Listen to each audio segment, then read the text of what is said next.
Olá, senhores, bem-vindos a mais um podcast. O primeiro podcast durou aí 2 horas e meia com a Carol Braga, psicóloga maravilhosa aqui, dando tanto suporte para nós, muito conhecimento. Então, não deu tempo de falar tudo. Então, por esse motivo, a gente vai fazer agora o 2.0, né? E a Carol Braga, hoje eu vou passar também um trabalho que ela faz assim que eu acho sensacional. Então fica comigo aí que você vai logo logo saber. E qual que é a ideia do podcast? Qual que é a ideia da família Faixa Preta? São podcasts, é trazer pessoas na área de educação, né, que possam compartilhar para as famílias que procuram se fortalecer muito conhecimento, várias dicas, nossa visão sobre a educação das crianças, o, a- o resultado positivo que isso gera na família, né? Então é uma interferência positiva, perfeito? Então fica com a gente e gostaria que você se apresentasse novamente. Para quem não assistiu o primeiro podcast, procura lá que vale a pena, mas para quem está começando por esse também pode seguir, começar por aqui, não tem problema nenhum. Então, por favor, para aqueles que ainda não te conhecem, se apresente. Então, vamos lá. Sou psicóloga infantil e familiar há quase 21 anos. E acho que é importante hoje a gente contar um pouquinho naquilo que eu acredito como psicóloga, né? Que eu tenho certeza que é o diferencial do meu trabalho. Muitos colegas até falam assim, Carol, meu Deus, mas por que você faz isso? Que loucura de trabalho. Mas é da forma como eu vejo de fato um resultado. Eu sou psicóloga comportamental, eu sigo a linha de Winnicott. E o que tem de diferente? Eu não atendo as minhas crianças e meus adolescentes dentro de um consultório. Eu e a minha equipe, quem nos deslocamos até a casa desse paciente. E por que isso? Porque eu acredito que a criança, esse adolescente, ele é resultado do meio qual ele está inserido. Então, quando a gente se desloca até dentro dessa casa, e a casa é o quê? A casa é o alicerce, né? A casa são as raízes desses carinhas, desse cara que está se formando, a gente consegue entrar para dentro de fato aquilo que ele recebe diariamente. E a gente consegue fazer toda a movimentação desse meio. Desde aquela pessoa ali, daquele funcionário do dia a dia, desde como é o quarto, a sala, uma casa que a gente chega e a criança dominou a sala, a cozinha, o banheiro. Tudo virou um quarto. Virou a casa só dele, cadê o espaço familiar, cadê o espaço desse casal, cadê o espaço do adulto, desde a orientação parental. Então eu falo, tem pais que falam assim, Carol, mas você não atende a criança? Sim. A minha maior proposta é a criança, mas eu não atendo só essa criança, porque eu tenho certeza que ela não tem maturidade e ela não tem capacidade para alteração desse meio. Então, quando a gente faz isso, a gente faz toda essa alteração desse meio, a gente faz orientação parental, a gente também faz a escuta e a movimentação dessa criança para que a gente tenha o resultado que a gente quer. E é 100% acontece. Eu tenho uma. A gente conversou, eu já conversei, já chamei aqui para o podcast um neurologista, a neuropediatra, psicóloga. E é legal porque a gente fala a mesma língua. Eu até pedi pro pessoal da edição eu jogar uma pergunta e ver as respostas. A resposta é sempre a mesma, né? Mesmo falando com neuro, né? A gente pensava, então, tem que medicar. Não, nem necessário, tem que mudar o ambiente. Me fala uma coisa que é importante. É importante você estar dentro do seu ambiente organizado, enfim. Então, o que você faz é o que a gente está fazendo também de forma... São maneiras diferentes com o mesmo objetivo. Então, o que você está criando na casa é isso aqui. Você está querendo fazer com que aquela família, aquele ambiente, seja um ambiente marcial, um ambiente saudável, que tenha uma hierarquia, que tem quem é o líder, quem é que comanda, quem é que é o faixa preta, quem que é o iniciante, quem é que tem que aprender, como passar isso, como é que é o respeito. Quando eu digo marcial, seria na parte mais de hierarquia. Né? Porque você está mudando.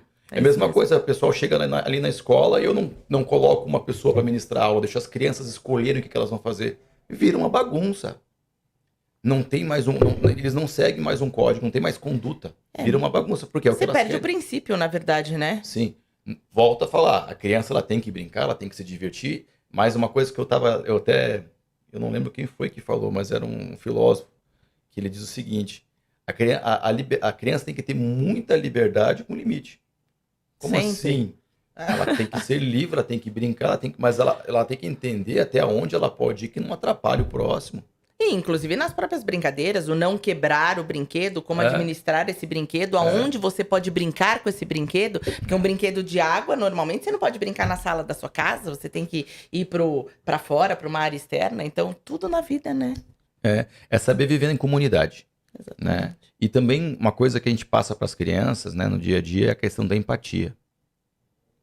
Porque quando eu começo a falar muitas coisas, eu fiz algumas postagens recentemente, e o que eu percebi? Que quando eu começo a colocar assim, falo pro pai, imagine tal situação, você tá fazendo tal coisa, lá, e outra pessoa faz XYZ.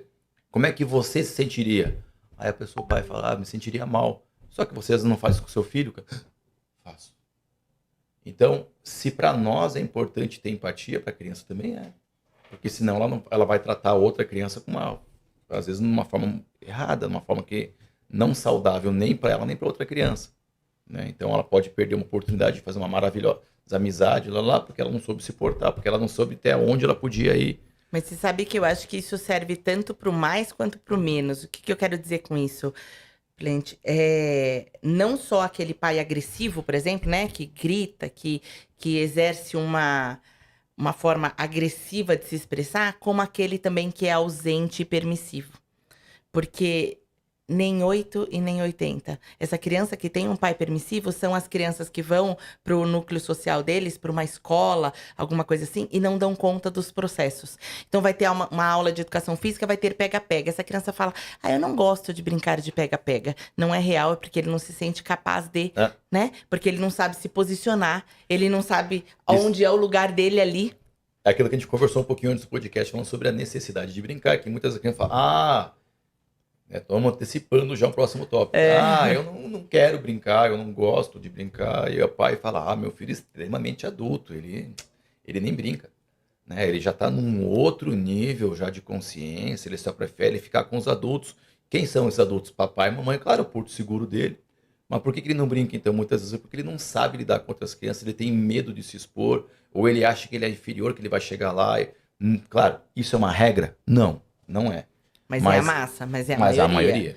Mas eu falo que toda pessoa, na verdade, que ela não tá conseguindo se colocar dentro de um contexto social ali, pra sua idade, dentro daquilo que é esperado, algo tá errado.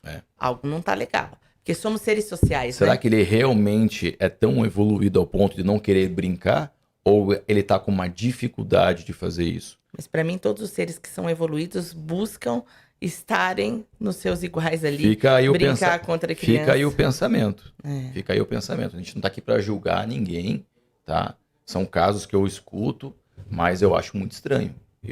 Poxa, a gente que é adulto deveria brincar para se sentir feliz. E temos as nossas formas de brincar, né? Temos as nossas formas de brincar. Eu acho que uma criança... Outra coisa, não. Então ele prefere ficar no mundo dos adultos. Pelo amor de Deus, a maior parte da vida dele vai ser no formato adulto. Ele vai ser um adulto a maior parte da vida dele. E quando é que ele vai brincar, então? Né? E outra, vamos lá. Será o brincar? Só brincar. Fazer aqui uma lista de benefícios das crianças quando brincam. Eu ia te comentar. Criatividade, interação social... o que gera maturidade, né? Uma lista que não tem fim. E aí você tá aceitando, né? E outra, pior que esse, mas eu não prefiro brincar, prefiro ficar quieto. Daí a criança vai pro joguinho, né? Então ela tá brincando, mas aonde? Lá, com aqueles amigos invisíveis dela que ela acredita que tem. E onde ele tem o controle. Exatamente. Que isso é sério. E agora, que se der errado, ele vai lá e reseta e começa de novo e ninguém vai julgar ele. Queria comentar uma coisa importante, inclusive para que essa criança um dia consiga estar inserida no meio adulto, ela precisa brincar hoje, né? Porque eu falo assim, a gente tem que ir subindo, a vida é como se fosse uma escada, né? Um degrau de cada vez para que você chegue no topo. Como é que ela vai direto ao topo sem subir esses degraus? Não tem como. Ele não vai conseguir estar num meio adulto futuramente qualificado, seguro, se ele não tiver passado pelas primeiras experiências. Então, bem sério isso. E bom para refletir mesmo. Sim, fica aí o pensamento, né? Vale a pena se aprofundar um pouquinho mais. Não simplesmente chegar lá e aceitar. Mas observa, se o seu filho não tá brincando e você acredita que seja isso, porque ele tem 2, 3, 5 anos à frente da idade dele, alguém... Vê se é isso mesmo. né? Veja se é isso mesmo. Falo para tudo, uns 10 minutos. Para, dá uma olhadinha, pensa bem. Se não é às vezes uma dificuldade que ele tem, né? Enfim. E aí, lógico, no meio dos adultos, tá todo mundo dando atenção ali pra ele, conversando com ele e tal, ele vai se sentir super bem. E agora, não vale às vezes a pena tentar quebrar esse estado, né?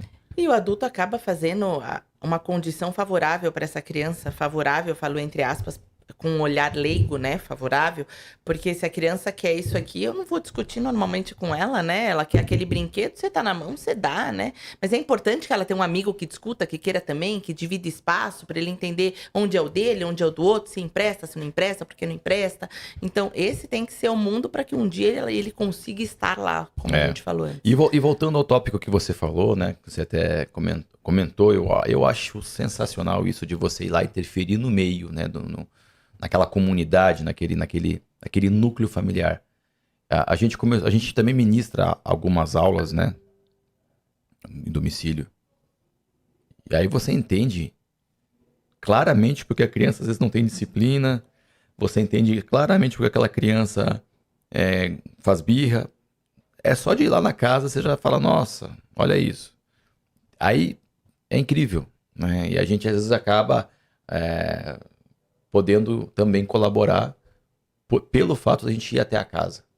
A gente consegue ver muito claro por que aquela criança é tímida, por que aquela criança é bagunceira, por que aquela criança às vezes não tem limite, por que ela é agressiva, N coisas. Então, por que ela não dá conta dos processos, né?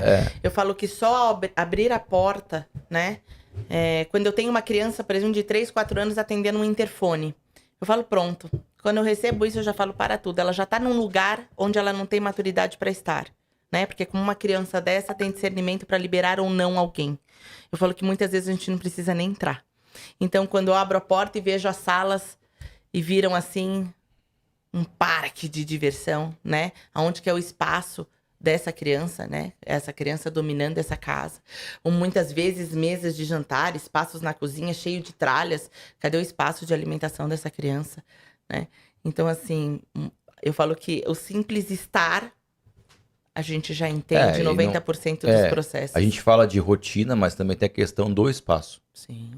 Que é muito importante. Mas a rotina contempla, né, a organização desse espaço. Eu falo, contempla essa criança acordar e administrar esse espaço. Então, eu arrumo a minha cama, eu dobro meu pijama, eu vou para uma mesa de café da manhã, eu me sirvo, né? Eu levo esse prato até a pia.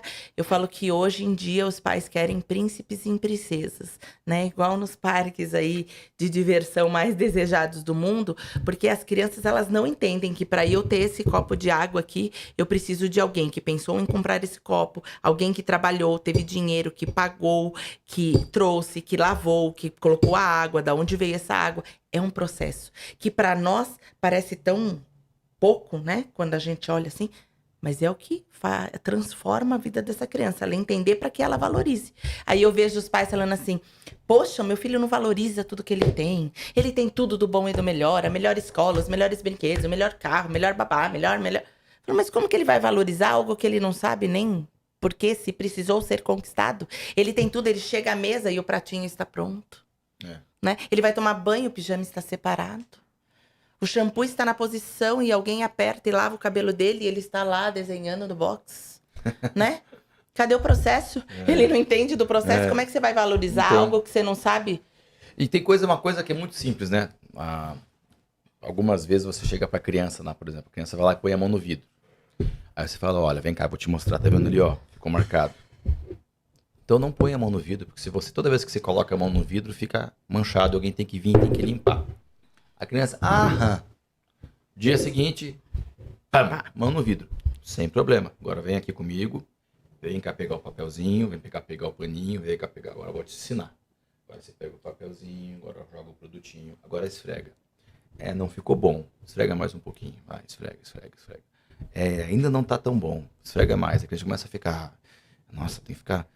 é difícil. É que é fácil de sujar, mas é difícil de limpar. Esfrega mais um pouquinho. E trabalhando nessa hora, eu sempre dou uma dica pros pais. E trabalhando a consciência. Falando, ó, a gente tá aqui porque a gente conversou sobre a mão no vidro. Nessa hora, olha, a gente podia estar lá brincando, podia estar montando um Lego, a gente podia estar mas lendo uma história, só que mas imagina agora...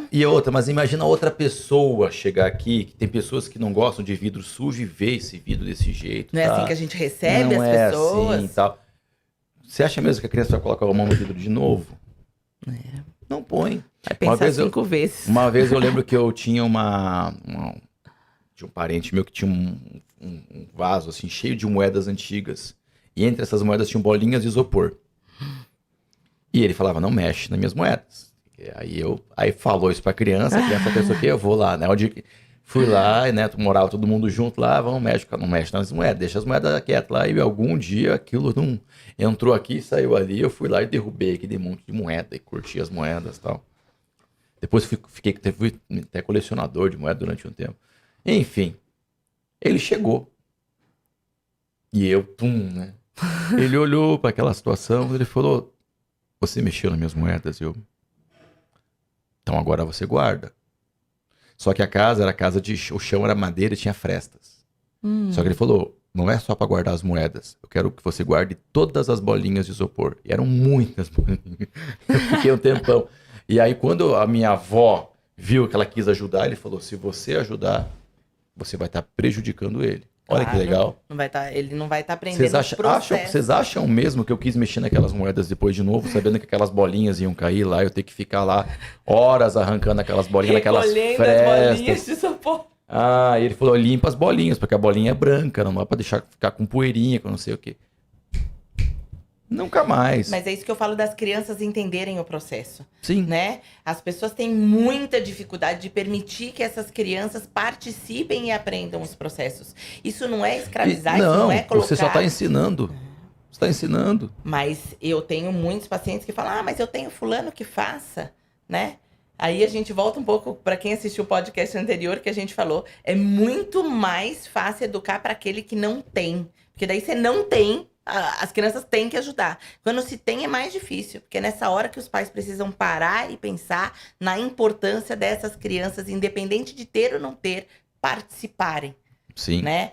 Produzirem. Não, e outra coisa, vamos lá, teu filho chegou agora, vai fazer um intercâmbio, vai dividir um apartamento com outros colegas, com amigos da faculdade, por aí vai. Aí ele vai ser o cara que ninguém vai gostar, porque ele vai sair do chuveiro, do banheiro, o banheiro vai estar todo molhado. Ele vai pegar a toalha e vai jogar em cima do sofá onde os outros sentam. Ele vai comer no sofá e aí fica lá. Aí ele vai pegar as coisas e jogar na pia, ninguém vai limpar pra ele.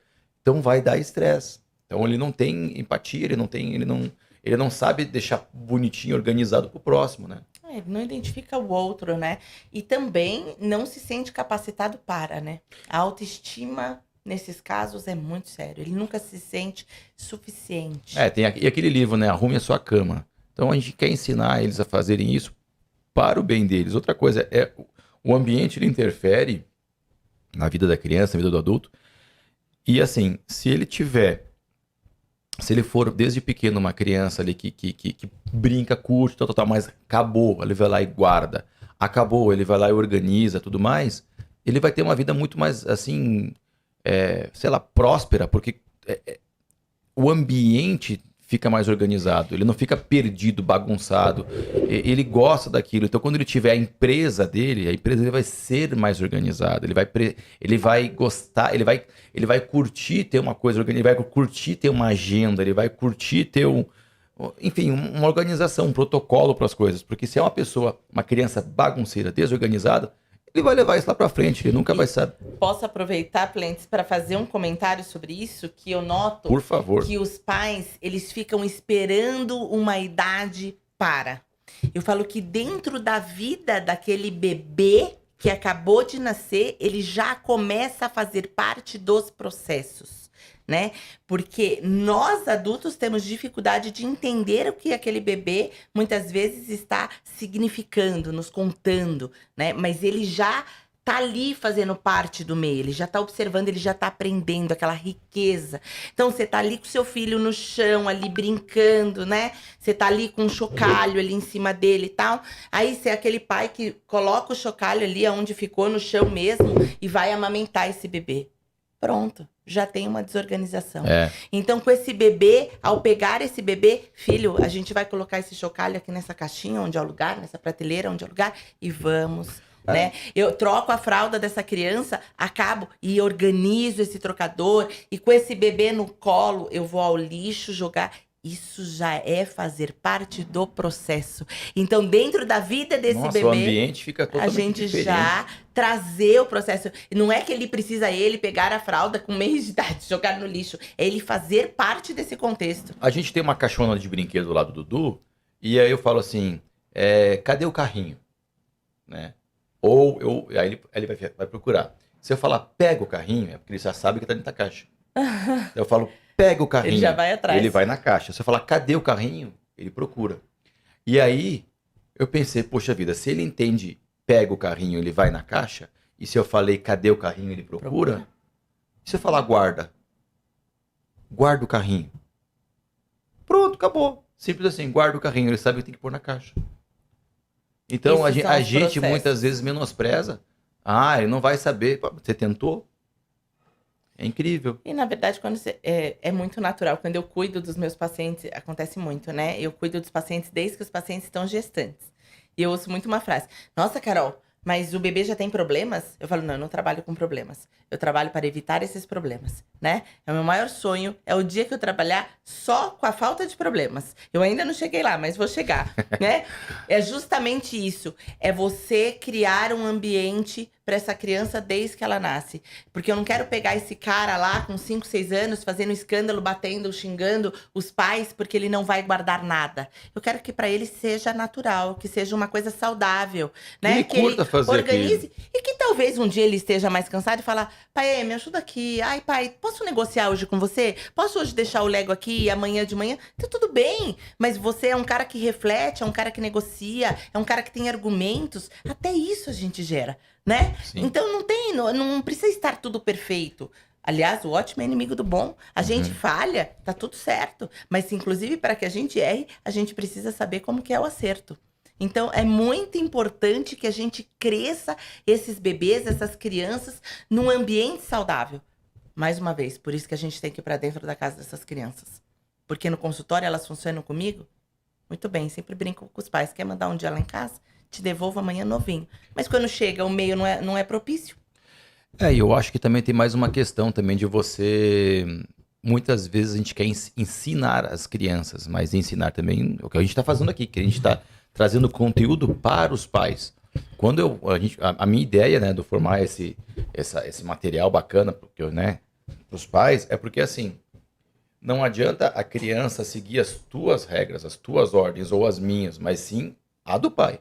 Então, esse objetivo do Família Faixa Preta é passar para os pais as nossas habilidades, o que é o nosso conhecimento, para dizer assim, faz você.